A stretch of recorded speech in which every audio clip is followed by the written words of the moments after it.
Hey guys, so I have here my Under Armour Flash wireless earbuds.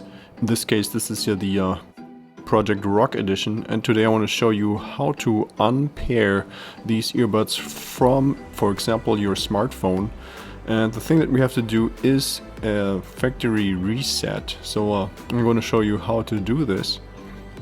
And to show you that this really works here, I have here my iPhone that the earbuds are connected to.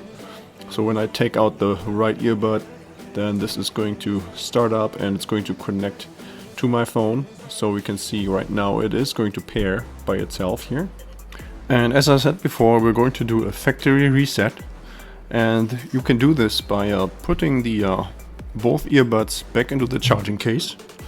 And so that will mean it's going to momentarily disconnect here from my iPhone. And in order to now perform the factory reset, you take the right earbud and you press the button and hold it for about 3 seconds, and then you're going to see this pinkish light. So it was just there. So let me show you again. So I'm pressing and holding, you see this pink light flashing really briefly, and that was the factory reset. And so now we have unpaired these earbuds from all devices that these earbuds have been paired to before.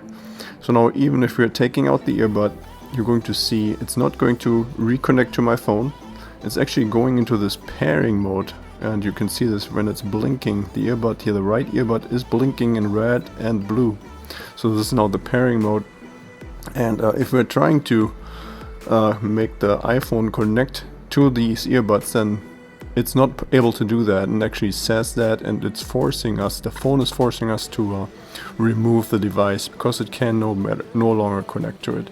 And we need now at this point, we need to reconnect, so we need to pair the earbuds again to the phone. Okay, so yeah, this is already it here. I hope this video was helpful. If you have any more questions, then please write a message below, and don't forget to like and subscribe.